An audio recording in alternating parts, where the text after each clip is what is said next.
Have you ever sat alone late at night staring at your phone, wondering why you keep giving your time, love, and attention to someone who barely even notices your existence? Maybe she replies whenever she feels like it. Maybe she keeps you dangling with sweet words but never truly commits. Let me tell you this, Marcus Aurelius once said, "The time you have is limited, so don't waste it living someone else's life." Before we begin, make sure you hit subscribe, smash that like button, and watch this video till the very end, because what you're about to hear can completely change the way you approach women, and ultimately save your love life before it's too late. Point number 1. She's always too busy, but somehow has time for others. Let me ask you something personal. Have you ever been in that stage where you wake up with one small hope in your heart? Maybe she'll text me first today, and then nothing. So you cave in and text her first. Hours pass. You stare at your phone every few minutes.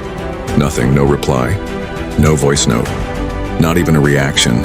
You tell yourself she must be busy, but deep down a little voice whispers, if she really cared, she'd find a moment. And here's the crazy part. You know she's not actually busy. You've seen her posting stories, commenting on her friends' photos, even laughing in videos. So why not reply to you? Because, brother, people make time for the things and the people they truly value. This is exactly what Marcus Aurelius was warning us about when he said, "The time you have is limited, so don't waste it living someone else's life." You're not really living your own life when you're anxiously waiting for another person's reply. You're living in her world under her timing, hoping she gives you a few drops of attention. Let me tell you a story that might feel like your own. There was a guy named Ali who fell deeply for a girl. Every morning he'd send her a sweet good morning text. Sometimes she'd reply with morning, other times silence. But Ali believed that maybe she was tired. Maybe she was having a bad day. Maybe she just needed more time to open up. So he waited. One evening he checked Instagram and saw her live, laughing with her friends, joking around, full of energy. And there it was, a punch straight to the heart. She wasn't tired. She wasn't sad. She definitely wasn't too busy. She just didn't value him enough to reply. Now let me ask you, how many times have you seen her active and still convinced? Yourself, she'll reply later? How many nights did you keep your phone near your pillow, just in case she sent a late night hey? And how many times did you refresh the chat, hoping to see those 3 little typing dots appear? Brother, that isn't love. That's emotional starvation. A Stoic man realizes something powerful. A woman who truly cares will never be too busy for the man she values. If she wanted to, she would. It's that simple. You don't need to beg, remind, or chase. Seneca even said it. We are most wasteful with the one thing we should protect, our time. So protect it. Instead of waiting for her to make you feel important, do the things that actually make you important. Go hit the gym. Call your best friend. Work on that project you've been putting off. Rebuild yourself so much that one day when she finally texts you, hey, you'll look at it and realize you no longer need her message to feel complete. That is when you truly stop wasting time. Point number 2, you keep trying to prove yourself to her. Let me ask you a painful question. Have you ever done something for her? Not because you wanted to, but because deep down, you hoped she might finally see your worth. Maybe you bought her gifts you couldn't really afford. Maybe you drove across the city just to bring her a cup of coffee. Maybe you stayed up late listening to her problems, while she never once asked how your day was. You kept telling yourself, if I just do this one more thing, she'll finally see how much I care. Brother, this is exactly the trap that Marcus Aurelius warned us about when he said, "It is not death a man should fear, but he should fear never beginning to live." Because when you live your life constantly trying to prove your value to someone, you stop living for yourself. And that is not love. That is emotional slavery. Let me tell you a story that might sound painfully familiar. There was a guy named Usman. He was a kind, honest man, and he fell hard for a girl named Sarah. She was beautiful, confident, and charming. Every time she smiled at him, his heart melted. So he did everything he could to win her heart. He brought her flowers just because. He sent her money when her phone broke. He complimented every picture, every outfit, every small detail. But here's the painful truth. She accepted everything, but never gave anything back. She replied when she needed something. She smiled when he gave her gifts. But when Usman needed support, she didn't have time. One day, while scrolling through her stories, He saw her having dinner with another guy. The same night she told Usman she was too tired to talk. His heart sank. But the worst part wasn't the dinner. The worst part was realizing how hard he had worked to be someone she never even respected. Brother, let me ask you, why are you working so hard to earn the affection of someone who barely acknowledges your efforts? Why are you trying to prove your value when the right person would recognize it without being reminded? Seneca said, "Until we have begun to go without them, we fail to realize how unnecessary many things are, and that includes unnecessary people." A Stoic man understands something simple but powerful. Real love doesn't need to be earned by performance. It flows naturally between two people who respect each other. If a woman only appreciates you when you're doing something for her, she doesn't love you.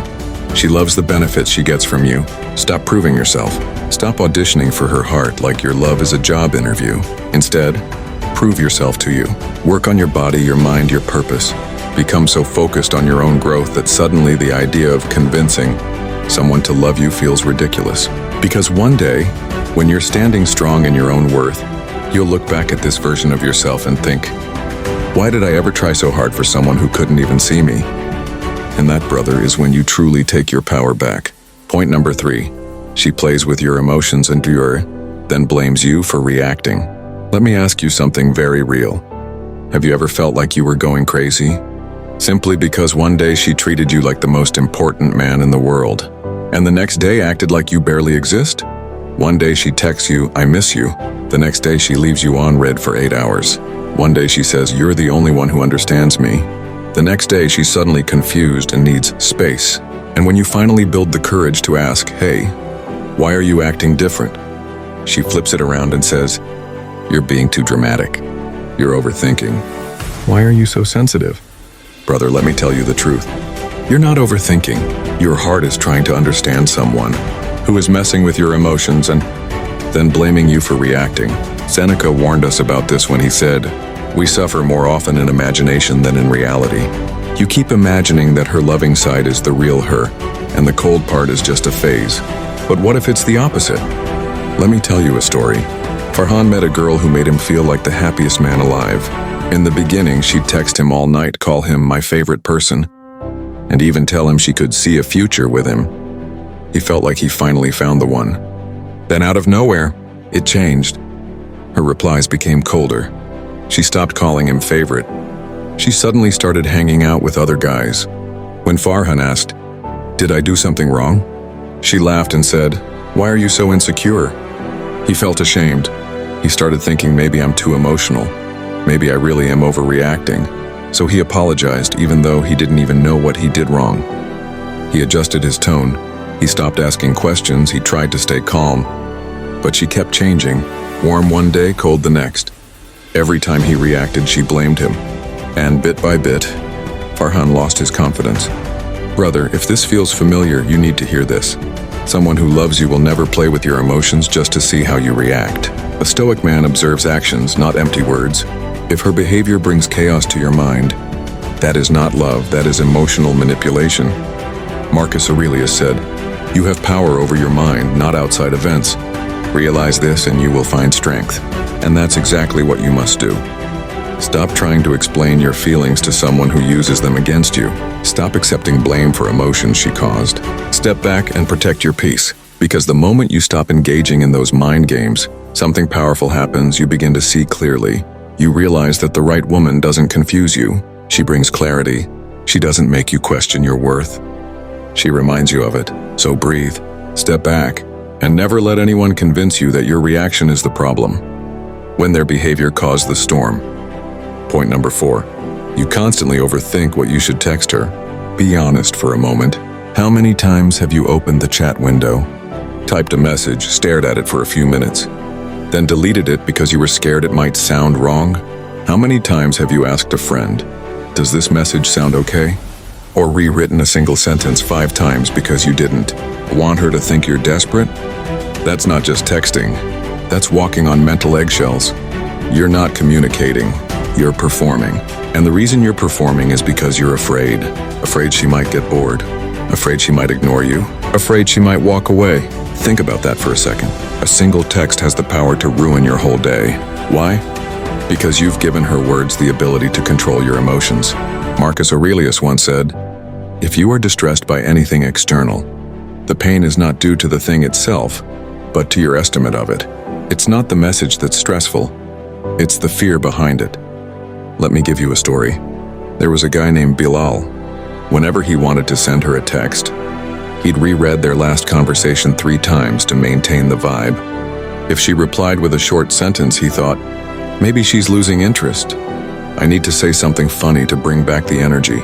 So he'd spend 20 minutes crafting the perfect funny reply. He'd send it and stare at the phone. If she replied quickly, he'd feel happy. If she didn't reply, his mood would collapse. And here's the sad part, he didn't even realize he had slowly become a slave to a phone screen. Brother, let me ask you, when did it become normal for a grown man to feel anxious over 3 little typing dots? When did a message become more important than your peace of mind? A Stoic man doesn't text to impress. He texts with honesty. He doesn't fear her response because his self-worth isn't dependent on it. Seneca wrote, "A wise man is content with himself." Meaning what? Meaning if you're truly focused on your purpose, you don't have time to overthink how one person might interpret every single word. So from now on, send the message you want to send. Say what you actually feel. And if she walks away because of a simple text, then let her walk. Because a woman who values you won't disappear because of a sentence. She'll appreciate your authenticity. And more important than that, you will feel free. Free from overthinking. Free from fear. Free from the mental prison of trying to say the perfect thing. And once you taste that freedom, brother, you'll realize that real power isn't in what you text. It's in knowing that no matter what happens, you will still be okay. Point number 5. Your dreams are starting to fade because of her. Let me ask you something that might hurt a little. Do you still remember the goals you once had before she entered your life? Remember when you used to talk about starting that business, or hitting the gym consistently, or learning a new skill? Remember how motivated you were? You'd wake up early, hustle, plan your future, and actually feel excited about it. Now look at yourself. How many of those plans have been postponed? Because you were too busy thinking about her? Every time you sit down to focus, she pops into your head. Every time you want to work, you pause to check if she texted back. You skip workouts because she suddenly called and needed someone to talk to. You decline opportunities because you're afraid it might affect your availability for her. Brother, don't lie to yourself. You haven't lost motivation. You've simply redirected it, all towards someone who hasn't even earned it. Seneca said, "It is not that we have a short time to live, but that we waste much of it." And wasting time is exactly what happens when your love for someone becomes an obstacle to your growth. Listen to this real-life story.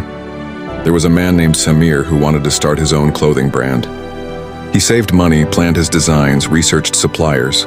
Then he met a girl who needed constant attention. At first it seemed innocent. Late-night calls, long chats, random meetups. Slowly his mornings became lazy. His savings? Spent on gifts and dinners. His business ideas? Sitting in a dusty notebook. One day he tried talking to her about his dream. You know what she said? "Babe, why don't you just get a normal job? It's safer." That one sentence killed his fire. And here's the worst part. After months of giving her everything, she still left.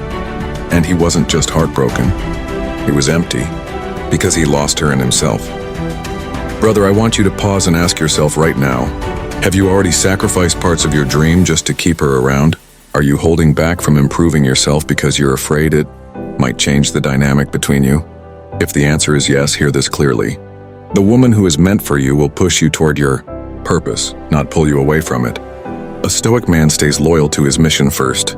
Love is beautiful, but it should never demand that you shrink your own potential. So instead of asking, what will make her stay? Ask yourself, what will make me proud of the man I become? Reignite that dream. Revisit the goals you put on hold. Let her watch, all from a distance, while you build the life you once envisioned. Because the right woman won't be scared of your ambition. She'll fall in love with it. And when you finally become that man you were always meant to be, you'll realize that losing her wasn't a tragedy at all, it was a turning point. Point number 6. She keeps comparing you to other men. Let me ask you honestly, how does it feel when she casually says, "You know, Ahmed at my office bought a brand new car. He's so ambitious." Or, "My friend's boyfriend always takes her to fancy places. She's so lucky." At first you laugh it off. But slowly the words start carving something into your heart. You start wondering, am I not good enough? Should I be more like those guys? Maybe that's the kind of man she wants. Brother, that's not motivation. That's silent humiliation. Marcus Aurelius warned us about this trap when he said, "Never esteem anything as of advantage to you that will make you break your word or lose your self-respect." Comparison is exactly what destroys self-respect, especially when it's coming from the person you love. Let me tell you a story. There was a man named Hamza who was a simple, hardworking guy. He treated his girl with kindness, always showed up, and never let her feel alone. But one day she said, "You know, my ex used to take me on surprise trips. You never do that." Hamza felt a little sting in his heart, so he started working extra hours just to buy her expensive gifts and take her to fancy places. Did she appreciate it? For a moment, yes. But then she found something else to compare. "Why don't you dress like that actor? You need to upgrade your style." Hamza bought new clothes. Still, another comparison came. "You should be more confident like my friend's boyfriend." No matter what he did, it was never enough. He was no longer growing for himself. He was endlessly chasing the next comparison, losing pieces of himself in the process. Brother, let me ask you, have you started to doubt your value because she keeps mentioning other guys? Have you ever felt small, even though you're giving your everything? The truth is harsh but freeing. A woman who truly values you would never compare you to someone else because she already knows your worth is unique. Seneca said, "Associate with people who are likely to improve you." A woman who constantly compares you isn't improving you. She's undermining you. She isn't inspiring you. She's replacing appreciation with pressure. And a Stoic man refuses to let anyone chip away at his dignity. He knows that his journey is his, and no one has the right to make him feel less, especially in the name of love. So instead of asking, "How can I be like those other men?" ask yourself, "Why am I with someone who doesn't appreciate the man I already am?" Stand tall. Respect yourself so much that comparison becomes a red flag, not a challenge. Because the right woman won't compare you to others. She'll proudly say, "He's one of a kind." And that is the love you truly deserve. Point number 7, you feel like you're walking on eggshells. Let me ask you something deeply personal. Do you ever feel nervous before sending a simple message to her? Because you're worried she might take it the wrong way? Do you pause before speaking your mind? Because you fear she'll get upset or misunderstand you? That isn't love, brother. That's emotional tension. In a healthy connection, you speak freely. You laugh freely. You express freely. But when every conversation feels like a test, something inside of you slowly dies. Imagine this. You and her are on a call. You want to give your honest opinion about something, maybe even tease her a little. But then you stop yourself. You remember how last time she got offended over a harmless joke and didn't speak to you for 2 days. So you change your sentence. You soften your tone. You carefully pick every single word, just so you don't trigger her mood. That is not a relationship. That's a mental prison. Seneca reminds us, "He who is brave is free." And you cannot be free when you're constantly afraid of how someone might react to your truth. Let me tell you a story. There was a man named Zane. In the beginning, the relationship was fun. He would joke around, speak his mind, ask questions. She loved it, or at least it looked like she did. Slowly, things began to change. One time he said, "I don't agree with that," and she went silent. For 3 days. Next time he made a light joke and she said, "Wow, you really don't respect me." He apologized even though he didn't do anything wrong. From that day on, Zane stopped being himself. He avoided certain topics. He laughed less. He spoke less. He became a watered-down version of himself, just to keep the peace. Brother, let me ask you, have you already started watering yourself down? Do you avoid saying your true thoughts because you fear she might explode? Do you hide your real personality just to keep her from getting upset? Marcus Aurelius said, "The happiness of your life depends upon the quality of your thoughts." If one woman is causing you anxiety, tension, and internal conflict, how can you ever be happy? A Stoic man values his peace above everything. If your presence in her life requires you to shrink, to silence your voice, to suppress your personality, walk away. Not in anger, but in dignity.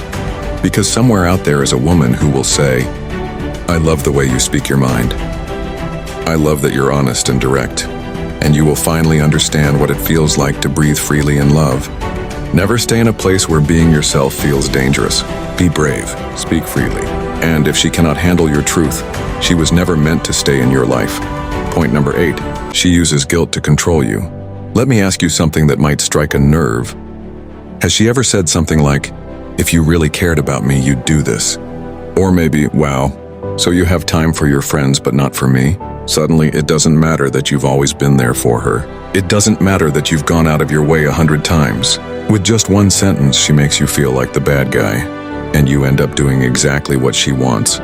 Not because you want to, but because you feel guilty. Brother, that isn't love. That's emotional manipulation. Marcus Aurelius said, "Choose not to be harmed and you won't feel harmed." In other words, people only have power over you if you give them that power. Let me tell you a story you might recognize yourself in. Amir was a kind, caring man. He always showed up when his girlfriend needed something. One day, he told her that he wanted to spend a weekend working on a new project he was passionate about.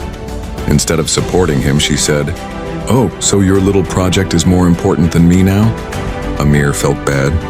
He canceled his plans and spent the entire weekend with her. But it didn't stop there.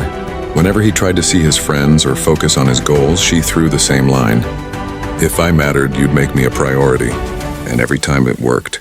He ignored his own needs to avoid making her feel bad. But here's the painful reality. She never once cared about his feelings. She cared about getting her way. Brother, let me ask you honestly, have you ever changed your decision because she made you feel guilty? Have you apologized for doing something perfectly normal, like spending time with your family or taking a day to rest, simply because she made it sound like you were selfish? If yes, then understand this. A woman who loves you will never use guilt as a weapon. She will respect your boundaries, not punish you for having them. Seneca said, "A man who suffers before it is necessary, suffers more than is necessary." When you give in to emotional guilt, you are voluntarily suffering, and she knows it. A Stoic man stands calmly in his truth. He does not respond to manipulation. He doesn't argue or explode. He simply says, "I understand how you feel, but this is what I need." And then he stands by it, even if she gets upset. Because a woman who genuinely values you will eventually understand, and the one who doesn't will leave. Either way, you win.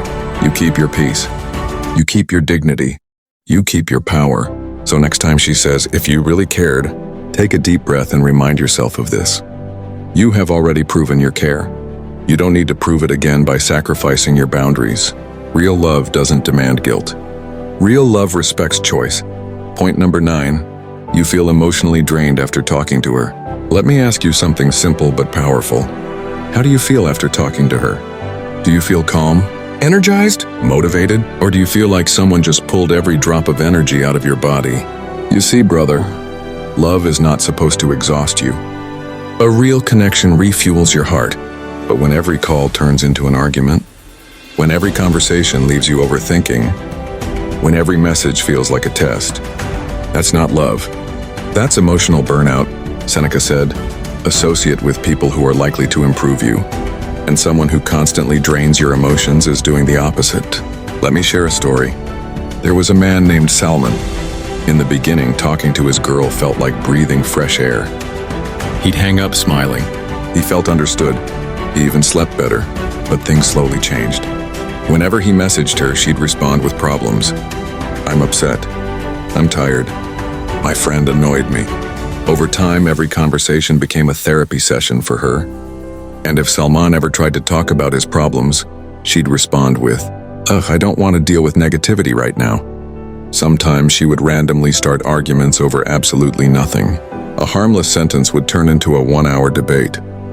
By the end of each call, Salman would sit quietly staring at the wall, exhausted, emotionally numb. One day, his friend asked him a simple question. "Bro, why does she always look happy after talking to you, while you look like you haven't slept for days?" That's when it hit him. He wasn't in a relationship.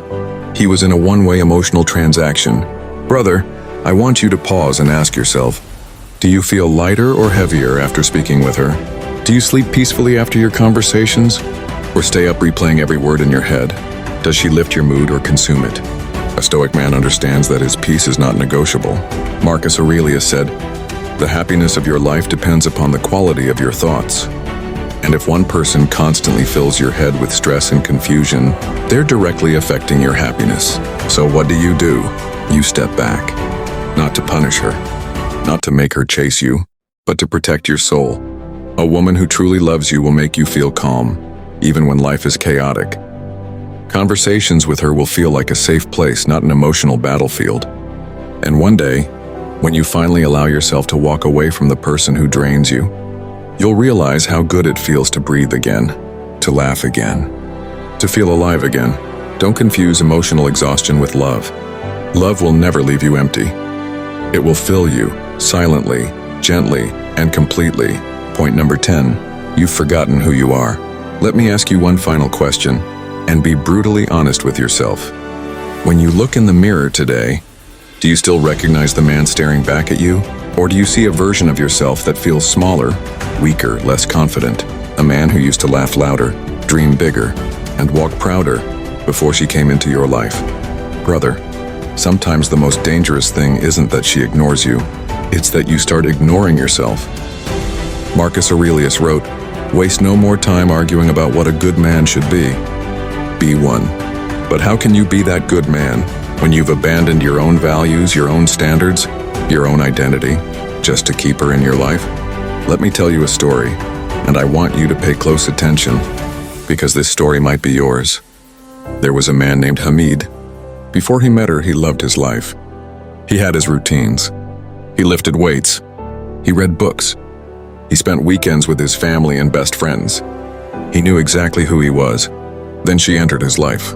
Slowly, things changed. He stopped going to the gym because she said, "Why do you care so much about your body? Just relax." He stopped hanging out with his friends, and because she said, "Why do you need them when you have me?" He stopped pursuing his goals, and because she said, "You're already doing fine. Why overwork yourself?"